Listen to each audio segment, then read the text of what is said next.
Ang pulong sa Dios buhi ug nagalihok nga gamhanan, labi pang mahait kaysa espada nga duhay sulab, ug modulot ngadto sa kitagbuan sa kalag ug espiritu, sa mga lutahan ug sa mga kauyukan, ug mutugkad sa mga hunahuna ug katuyuan sa kasing-kasing.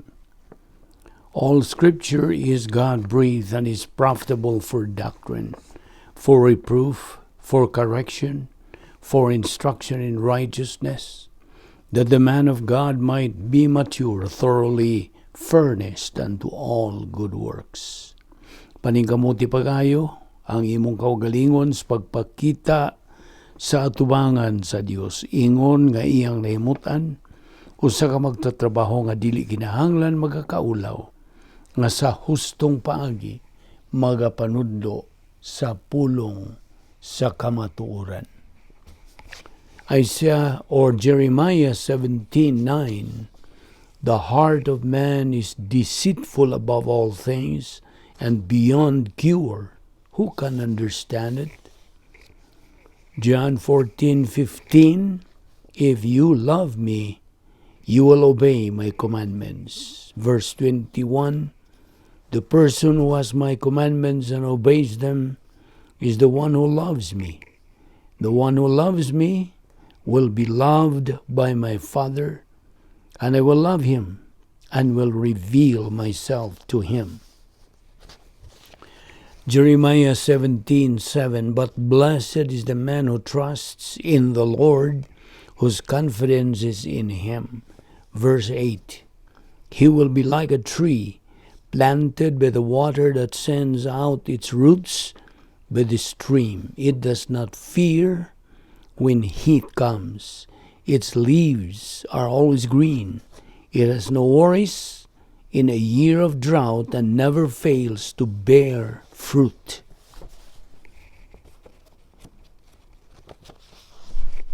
Sa dili pa kita magpadayon sa pagtuon sa pulong sa Dios ning adlaw, sama sa nandan gikinahanglan ang atong susi sa tagsa-tagsa nato kakalag kung nanapa kita mga salang na tinir diha kay kini mahimo lamang babag sa atong pagabuhatong pagtuon sa pulong sa Dios. Busa gikinahanglan nga ato kining isugid ngadto sa atubangan sa Dios.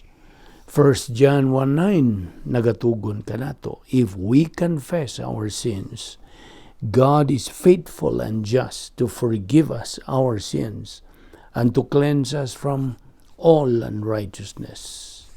But for you unbeliever, the issue you are facing is not confession of your sins, it is using your free will aron ikaw magahimos labing manong danong desisyon sa tibok mong kinabuhi.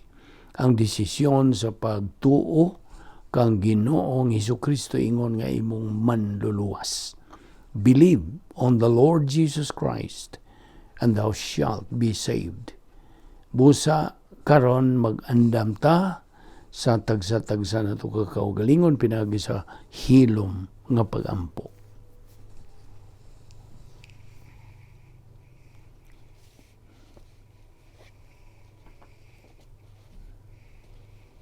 Let us pray. Balaan na mga Diyos, nagapasalamat kami kanimo nining lain usab nga adlaw nga imong gitagana kanamo. Imo kaming giandaman nining adlaw aron kami makapadayon sa among pagtuon sa imong balaang pulong. Salamat o Dios sa kinabuhi nga imo pangilugwayan.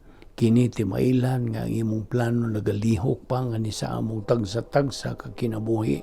Bisan dili kami takos, ikaw nagamatinumanon gayud sa imong mga saad. Uban ni kami karon pinagis pagtudlo kanamo sa Espiritu Santo, pinagis sa iyang teaching ministry aron kami makasabot og dugang sa imong mga kamatuoran nga among ikadugang usab kini sa napundo na namong mga kamatuoran dinhi sa right lobe of the mentality of our soul.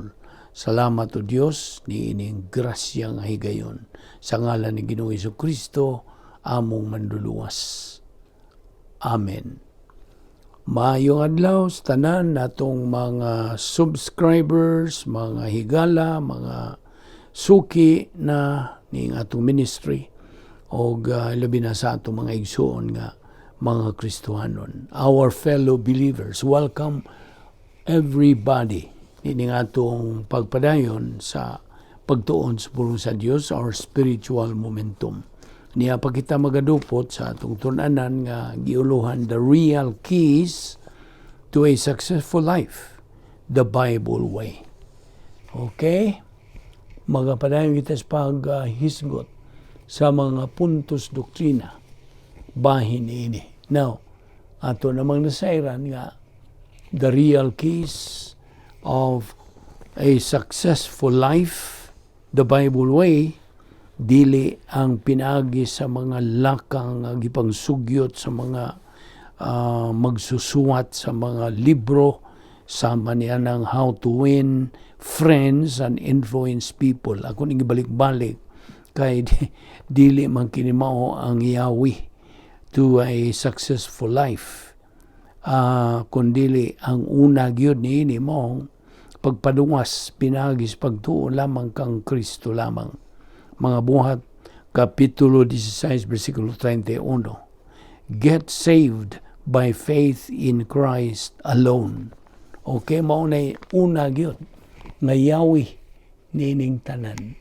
Now, of course, gawas niini sa ato ng pagpadayon sa atong Kristohanong kinabuhi, nakasud naman kita sa plano sa Dios, gitawag kini nato og protocol plan of God, the best and the highest plan nga giandam sa Dios alang kanato mga magtutuo.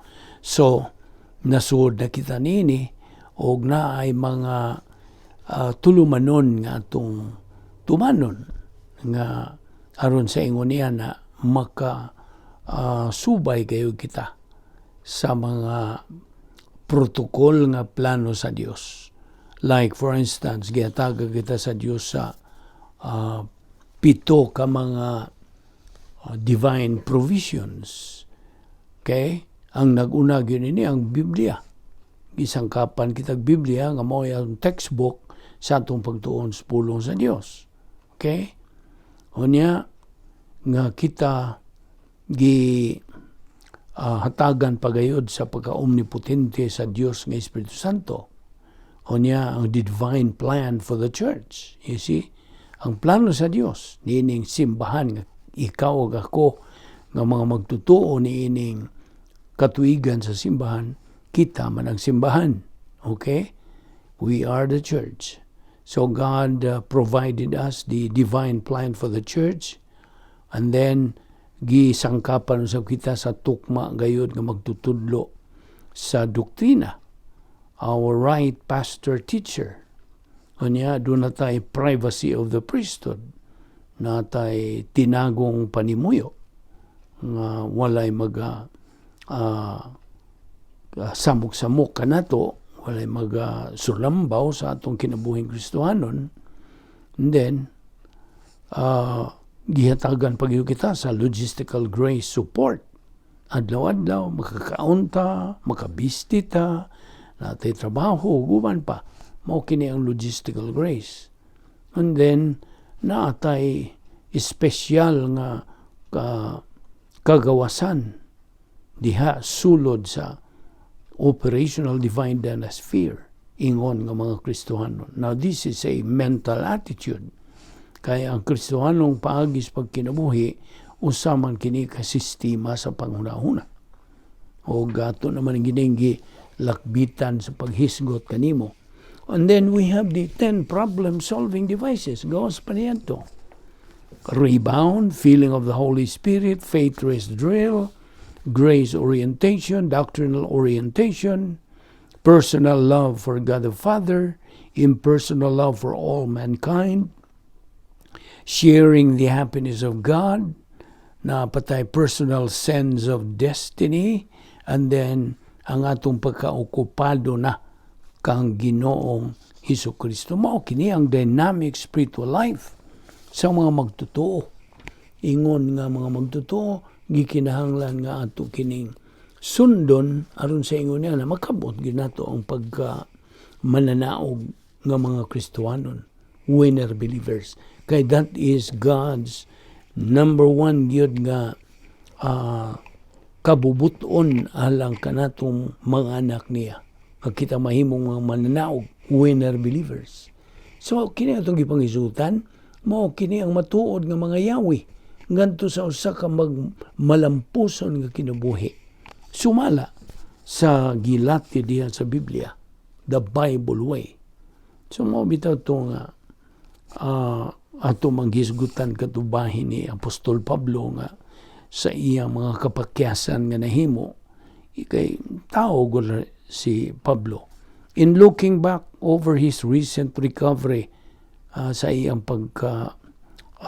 bango na gyud, paghigmata, siya nakaamgo nga didto pa siya sa iyang gitawag og spiritual autonomy nga ang nga kinahanglan kabuton pag yun niya ang uban nga gilati diya sa Biblia.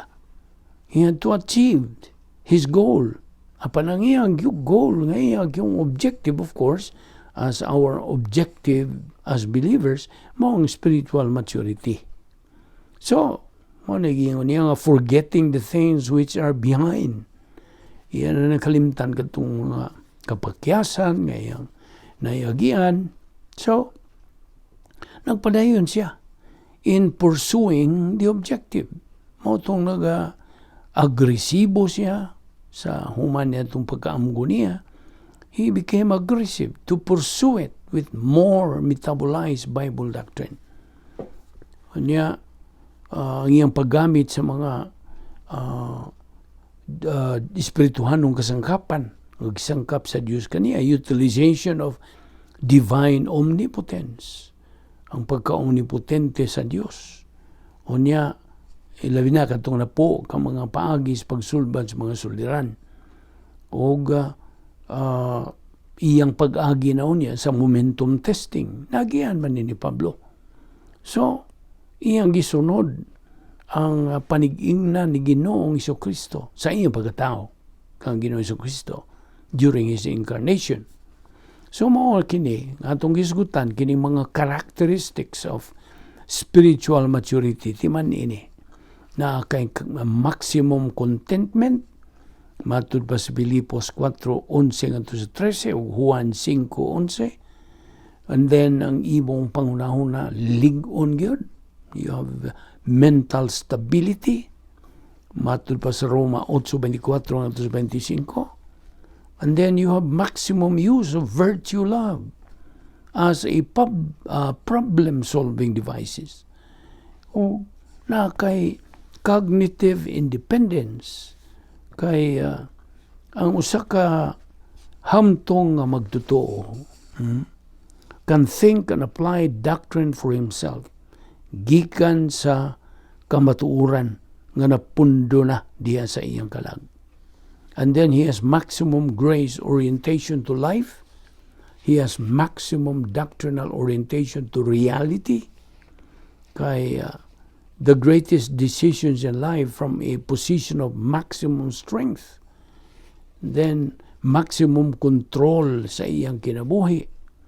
Maximum dynamics in living. Kini, mao ni mga characteristics of spiritual maturity. Then, nakakadayo madawat ng mga escrow blessings. Then, you are qualified now for evidence testing. O, ang imo ng kanang tungtong diya sa ang the final phase of the unique spiritual life. So, ang kinabuhi, God, sa usa ka magtuto, kinahanglan madasigon. Dili kay maluyahon. Kaya kung magmaluyahon ka, ingon nga Kristohanon, amo, naipuruhan nga ikaw, murag laayan sa imong kinabuhi. Namo na, a believer's life is boring if, labi na, kung ikaw mo inagabuhat sa imong kaugalingon alang kunuhay sa Dios. Kaya dili man. So, your life becomes boring if you do all the work. O dili ni mo tugutan ang Dios to do for you. You see? Now, usab, ang Biblia ba tugon, nagamando ka na itong mga magtuto. Always give thanks. In everything, give thanks. Besag unsa pa lang imong dagatan sa imong kinabuhi. Kapildihan ba, kauswagan ba, kalampusan ba, just thank God. Pasalamati lamang ang Diyos. In everything, give thanks. Ayaw pag-overact sa pag-ingon mo praise the Lord without any right thinking. Ayaw. Kinahanglan gamito ni mong tukma gayod nga panghuna-huna. You see? In your right senses. Now, tinuod man, nga doon ay mga higayon sa atong kinabuhi nga kita makurat kay na pananglitan ay mga krisis o mga katalagman nga mudangat sa atong kinabuhi. Apan, if you have doctrine lagi, kung na kay doktrina diha sa imong kalag, ikaw makatagbo, makaharong niini nila with stability and courage. Mao ni gitawag og courage under pressure. Apan kung wa kay pulong sa Dios tinuod, lukapag yung ka sa imong Kristohanong kinabuhi. So, Bible doctrine makes you progressive sa imong espirituhanong kinabuhi and nothing else. Now, diha sa Pilipos 3:1, ang pulong sa Diyos na kanayon, finally, my brethren, rejoice in the Lord. Kaya naay gisgutan din niya may tungod sa happiness. Happiness, kalipay.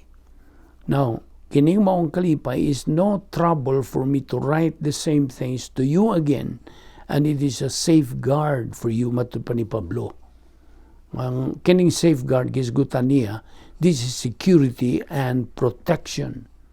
Si Pablo din nagasuwat for inculcation, pagsilsil. And mautong balik-balik ko niya kay kini man ang paagi nga masilsil ang usa ka doktrina nga nakatunan. You see? Kay kung kasarag yun na nimo hisguti o tuni, then the tendency ang puruhan nga makalimtan dayon. So mo ni nga ang atong thrust ni nga atong ministry is sinilsila yun. So, balik ta niya itong may tungod sa kalipay.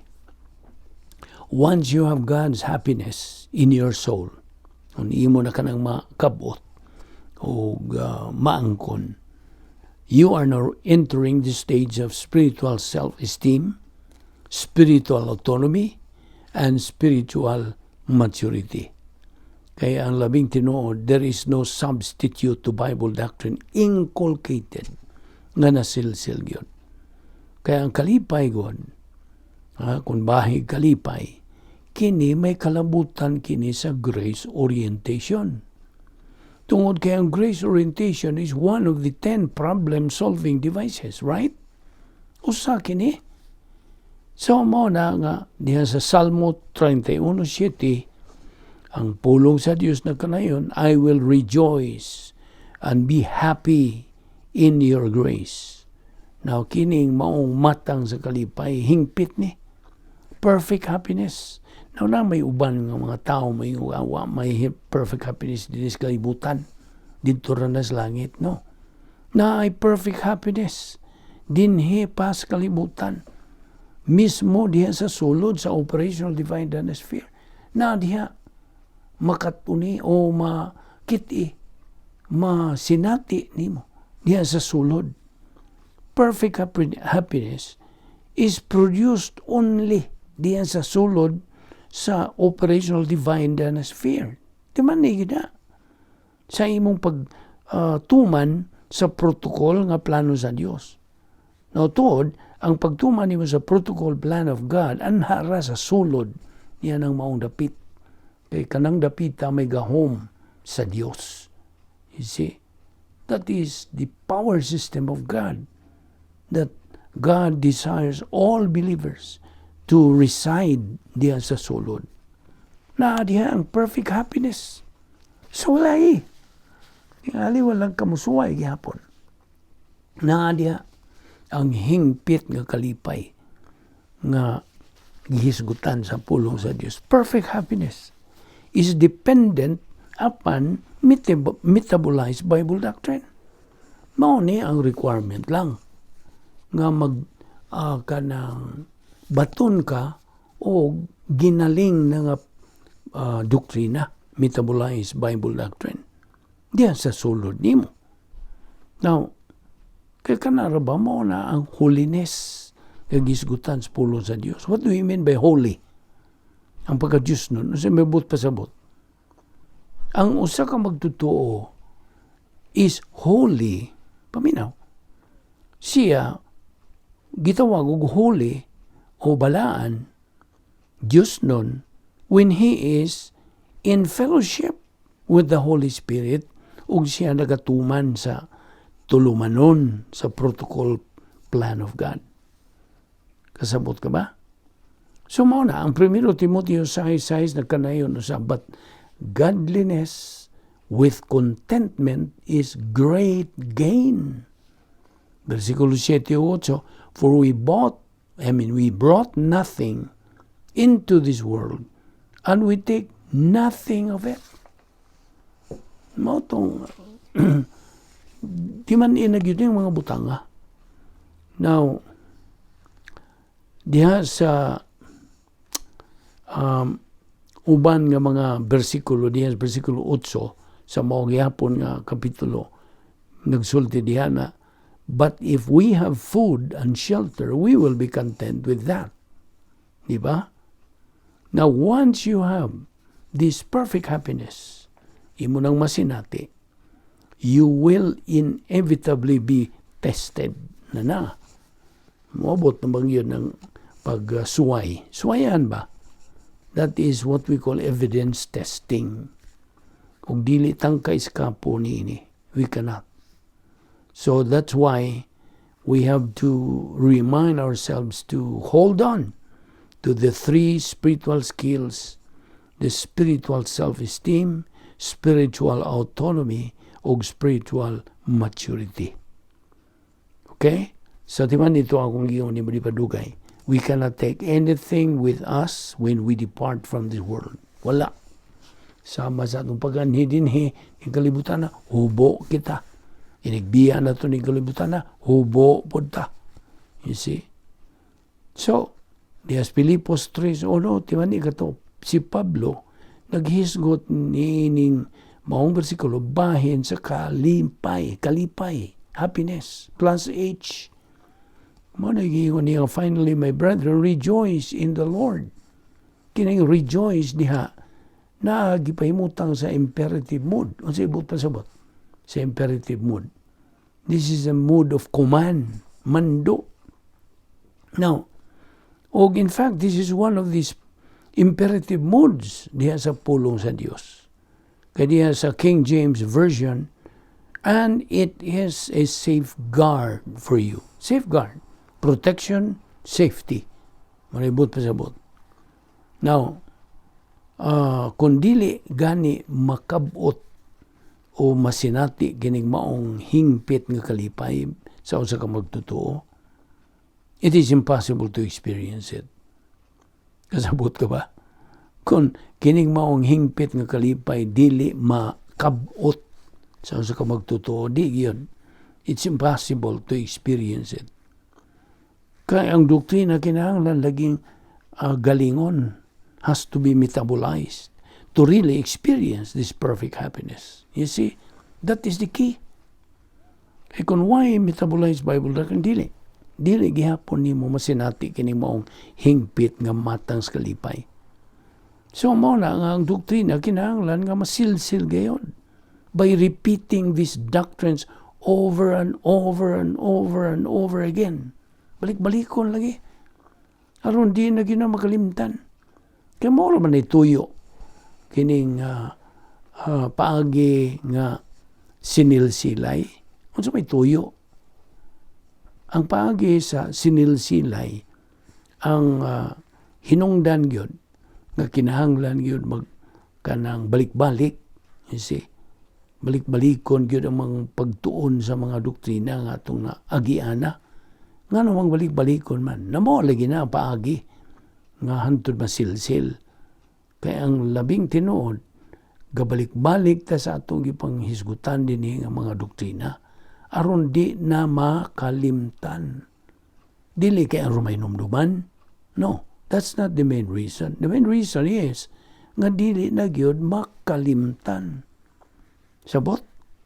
So, ang kalipay lagi nga gisgutan sa Biblia, wa ni magaagad sa mga butang, sa mga tao, o mga sirkumstansya, wa. Wa gyud. Kay kining maong matang sa kalipay can solve your problem, in fact. It is a problem-solving device. Kining maong matang sa kalipay. So, it is your victory.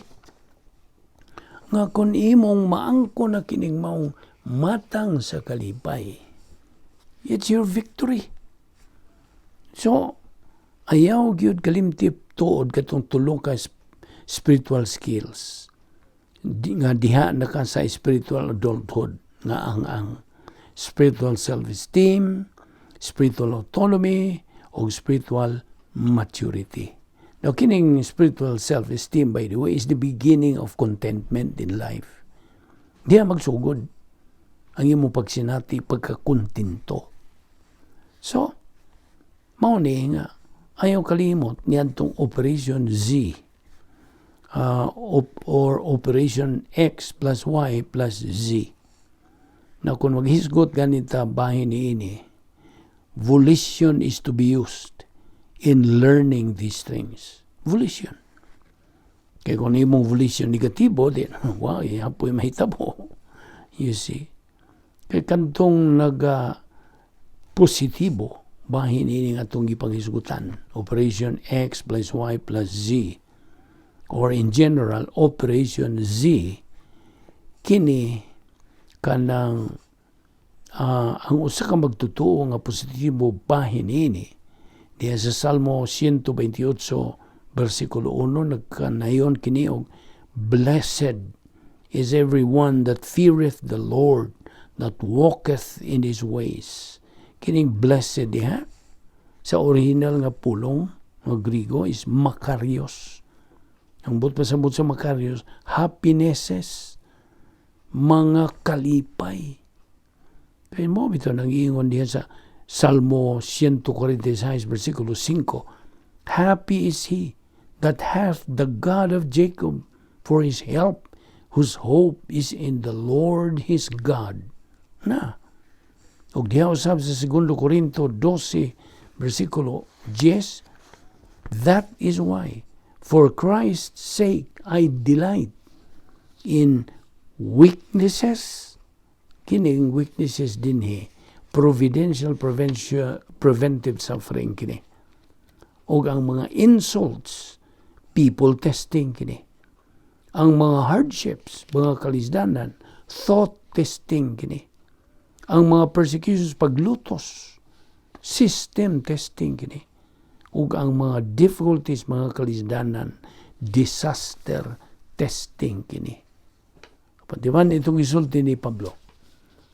Usag yun ni kabaruganan ingon nga Kristuhanan. For when I am weak, then I am strong. You see? Kung mudangat na diha kanatong mga magtutuo ang mga slander, pagdaot, you see? Kini people testing. Ang mga precious pagpiit, kini thought testing. Ang mga persecutions, mga paglutos, system testing, mga distresses, mga kalisdanan, kapiot, disaster testing ka na. So, kini mga butang nga itong gipanghisgutan will be experienced nato nga mga magtutuo. Sa diha nga anaan na kita ubos sa momentum testing. Nga mula nga trabagyo na sa atong kinabuhi. So, ayaw lang kahanlok, moabot na kini, kay kini, bahin naman kini sa atong pagtubo, ingon ng mga Kristuhanon. So, timan ayaw yung kanang lugak, inunta pagminos sa imong pagtutok nini mga butanga. Inay kinahanglan nga mga dasigon kita sa paggamit sa 10 problem-solving devices. Unsa man problem-solving device number 7? Nanumdum ka? This is sharing the perfect happiness of God. Kung balikon, kining maong matang sa kalipay cannot be experienced through emotion. Dili og dili gyud kini mahimo nga gamitan sa imong pagbati. Why pause kana? Kaya ang atong pagbati why una-una. Now kining maong matang sa kalipay is the mental status of a mature believer nga uban sa iyang kanang doktrina nga gigaling metabolized Bible doctrine. Nasayo naman nga ang Biblia labihas kadaghang mga bersikulo nga nagkanayon nga taliwa sa mga trahedya, mga katalagman o mga kalisdanan sa kinabuhi. Kining maong matang sa kalipay will remain to exist o can still be enjoyed by a mature believer. You see? Taliwa sa mga kalisdanan, mga pag-antos, mga kapaitan, mga katalagman in general. Kining maong matang sa kalipay will remain magpabilin sa pagbarog and can still be enjoyed. Kinsa ra may maka-enjoy? Ang usa lamang kahamtong nga magtotoo. Namo na. So therefore, this is a challenge to all of us believers. No one is exempted. Now, ito gisulti nila nga panultihon man yun na. Ignorance of the law excuses no one. Apan kung bahin na itong mga magtotoo, ignorance of Bible doctrine or the truth excuses no believer. Mao na nga wag ito ikapanglipas nganong dili kita makakabot nining mo matang sa hingpit nga kalipay. Giandam ko ni sa Diyos ka nato. It's a matter of choice. Naarapon na ni mong mupahimo sa kabanini o dili. You see? Mao ni nakanindot sa atong Diyos. Kaya di siya mamugos. Nagasangkap siya sa hingpit nga pagsangkap. Naara na ni mo imo ba ng pahimuslan o di. You see? Ikaw, produkto rin yun sa imong desisyon. Kaya mo desisyon ka nga, dili ka mo pahimos. Naibaw ka na kung sa resulta. Apan kung imong pahimuslan kini, you see, nasayo na po ka nga ang Diyos dili mamakak sa iyang saan. You see? So ayaw na ni kalimti. Kini mga butang atong ipangisgutan. And then we also have these 8 momentum testings. Unsa man to? Kung atong labason sa itong panumduman. 8 momentum tests. Ang nauna gini old signature. Sunod, people. Sunod, thought. Ang nauna, systems, arrogance, hatred, disaster, and then the worst. Ang kinagrabihan nga test gyud mo ang prosperity. Uswagon ka na, muasinso ka na. So tanaw, tutukan gyud ka sa Dios, obserbahan gyud ka niya. Magpabilin ka ba sa imong baruganan nga ligon o magpadahan na lang ka sa imong prosperity? Nga sinso ka naman. You see? Anha mo na'y kinalisdan nga pag suway sa magtotoo. Kay daghan nga mga magtotoong nangapukan yun Wag yun. Wag yun silang pasar. Ay nga naman. Prosperity good. Yeah, that's the hardest test that a believer can meet in life. Mao na nga. Now, why are we talking about this? Be? Mungutan na katingali. Nga hisgot ng tanini. Tubag? Tungod kay kini mao ang mga kinahanglanon, prerequisites, requirements aron atong masinati kining maong hingpit nga matang sa kalipay sa Dios. This is the only way. So mao na. Ikinahanglan atong makabot kining pagkakontento. Kontento in the midst of slanders done by people towards you. Now, outside pressures of adversity requires pulong sa Diyos to prevent it, to internalize as stress. Doon ka ba sa prinsipyo? Stress is optional. Adversity is inevitable. You see? Klarasin mo pagpili. Now, ang labing tinuod, you cannot live the spiritual life in stress. Dili. In fact, stress contradicts the plan of God. Kontra. Supak, sukwahi sa plano sa Diyos. Ang stress. Kung imong tugutan ka na diya sa imong kinabuhi. Now, persecutions, parang dito, include, unsa, unjust treatment. Kung ikaw maltrato ka sa imong, ibutang ta sa imong boss, o unsa sa imong mga higala among your peers, o unsa pa diha. You see, these are persecutions. Now, wara ba gyud magtutuo ang kanang makalikay niini? No believer is exempted to face persecutions. You see? So, mo katutuo akong kanang gibalik ato paghisgot kay mahinungdanon kini pag-ayo sa atong pagkakristohanon.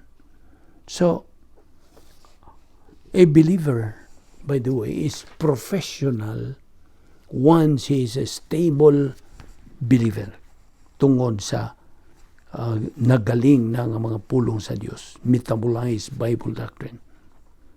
Now, ayaw kalimtig itong gihisgutan ni Pablo. When I am weak, then I am strong. We no longer depend on ourselves. Wa na ta mag-aagad sa tawhanong gahom, human power? No. Kundili, nag-aagad kita. We depend on God's spiritual assets, ang mga Diyos nun nga mga kasangkapan. Si Ginoong Jesucristo, atong na katunan, pinagi sa pulong sa Diyos, nakatuman siya sa royal law. Ano sa maning royal law? Love your neighbor as yourself. That's the royal law. Now, what was the maximum incident ng atong Ginoong Jesucristo iyang gigamit o iyang he applied the royal law when? Sa dihang tiyabaw siya dito sa cross. Diyos ko, pasayloa sila, kawa sila masayod sa ilang gibuhat. No, kanto. That was the maximum incident that our Lord used and applied this royal law. Now, sa diha nga kita, muasinso na, nagapadayo na kita sa pagsibog sunahan sa itong spiritualong kinabuhi.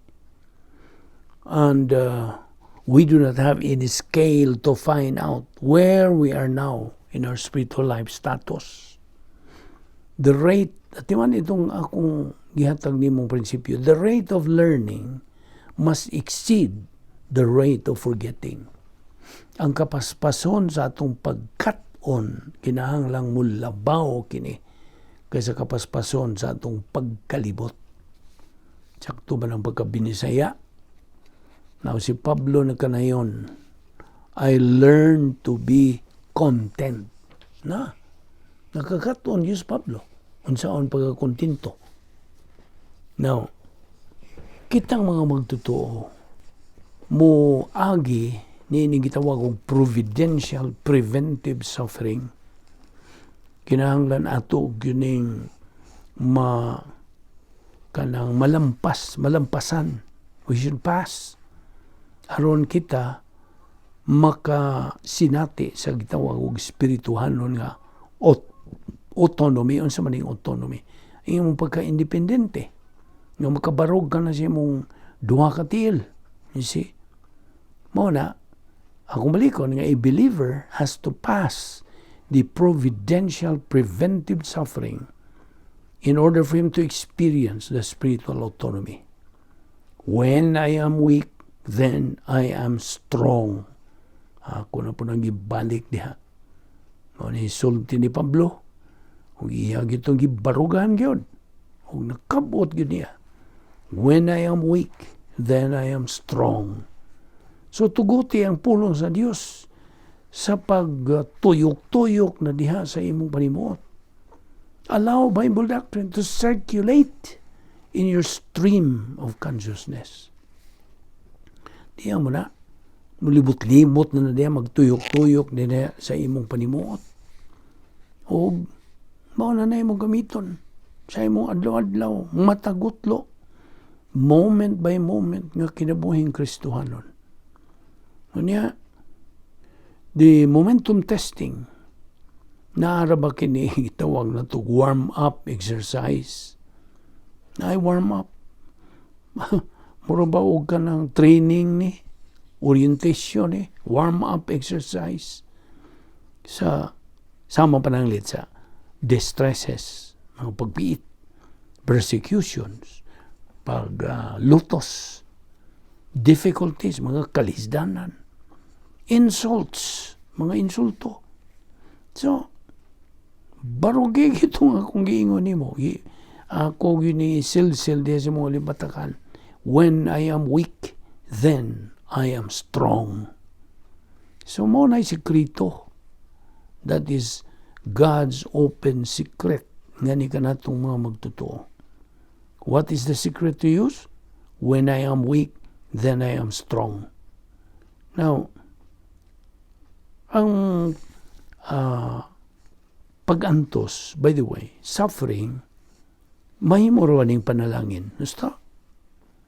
Because it is only during the stage of suffering na imo magamit ang mga kasangkapan sa Dios, God's Word.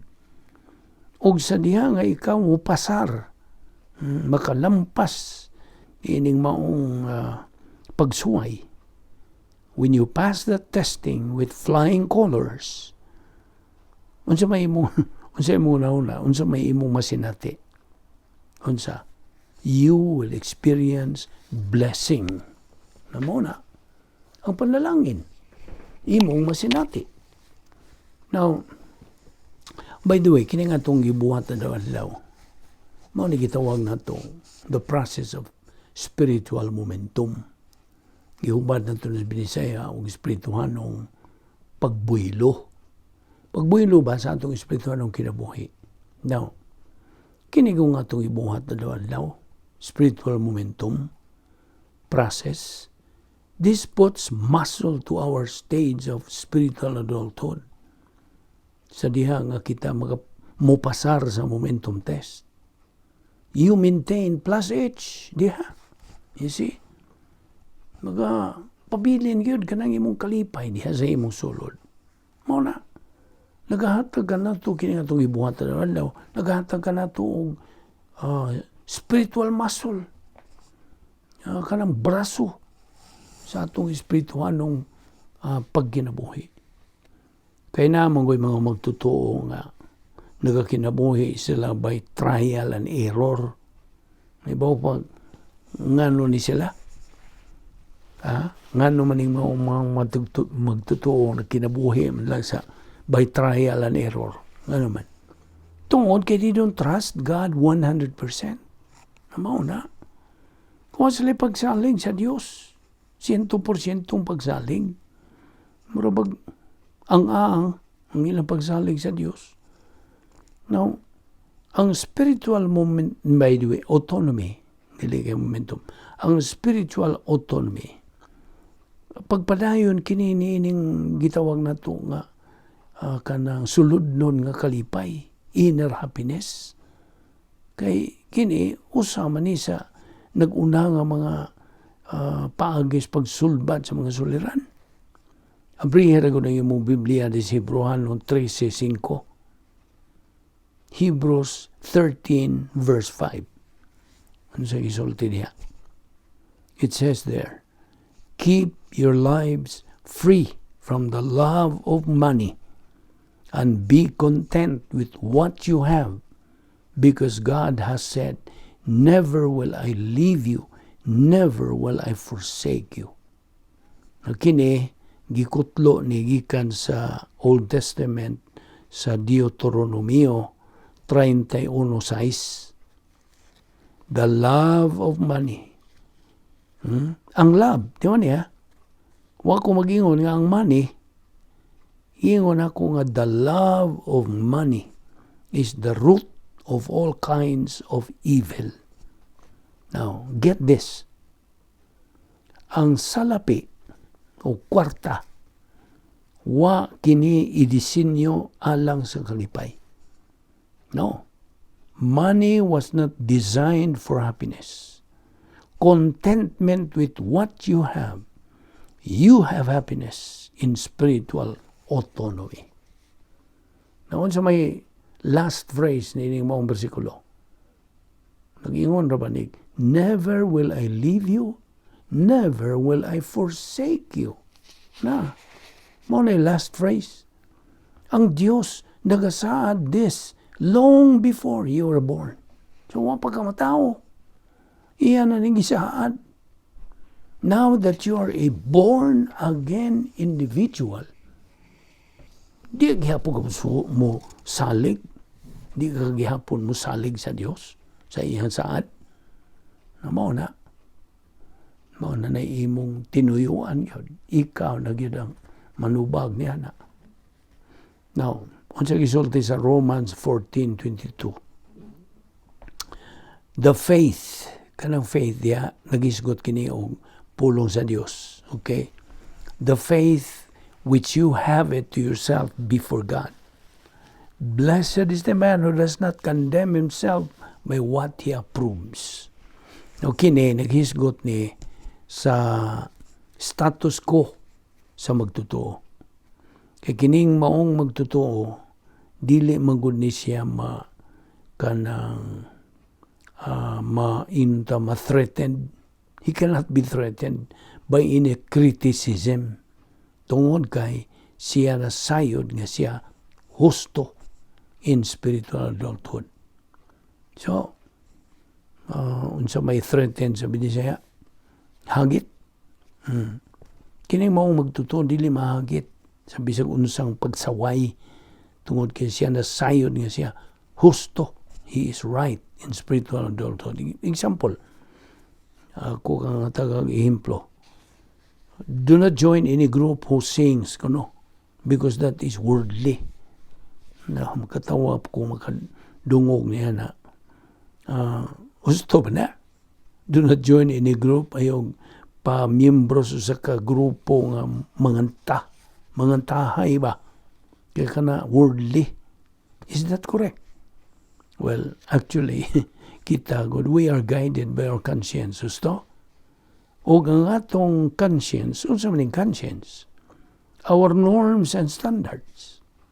Now, ang atong conscience must be filled with Bible doctrine to circulate in our stream of consciousness. You see? That is our guide. Now, 1 Peter 3:14 says, but even if you should suffer for what is right, you are blessed. Do not fear what they fear. Do not be frightened or troubled. Paimangno ka na sa pulong sa Dios. Ato ning ipadayon ugma. Dinito mo nung una, o ayaw sipyat sa sumpay nini sa atong pagpadayon nining atong pagtuon. Bahin nining atong uluhan niya. The real keys to a successful life, the Bible way. Magampo ta. Nawato karong iduko ang atong mga ulo. Ug piyongon nato ang atong mga mata samtang atong ipainungod kining pipila ka mga gutlo nga nahibilin ni ining atong tuon sa pulong sa Dios ni ining adlaw. Atong ipanungod kining mga higayuna ngadto sa atong mga higala kon kinsawa pagyud si Kristo sa ilang kinabuhi. Kini sila nga mga hugpong walay paglaom. Wala pa sila diha kanila ang kinabuhing dayon. So, ako kamong dasigon nga mga higala nga dili paluwas. Tutuki ang gibuhat ni Ginoong Kristo dito sa krus. sa pagpakamatay, paglukat sa imong mga sala. Ang tugon sa Dios nga mahan mo, tumuo ka kang Ginoong Hesus, o ikaw maluwas. Ang kaluwasan na naalamang kang Ginoong Kristo. Siya lamang ang bugtong manluluwas, wala na ilain. Acts 4:12, neither is there salvation on any other under heaven given among men, whereby we must be saved. Busa, tumuo ka kang Ginoong Hesus, o ikaw maluwas. Magampo ta, balaan na mga Diyos, salamat. Niining laing higayon sa among pagpahimulo sa imong grasya. Dada kami pagbalik ugma dinhi aron kami makapadayon. Ning among spiritual momentum, salamat. Ning among Bible study through the YouTube sa Vic Balbido Evangelistic Ministry. Gamita kini maong ministry in a mighty way ug sumala sa imong kabubunton. Kining tanan na among ipasalamatan sa ngalan ni Ginoong Hesukristo. Amen.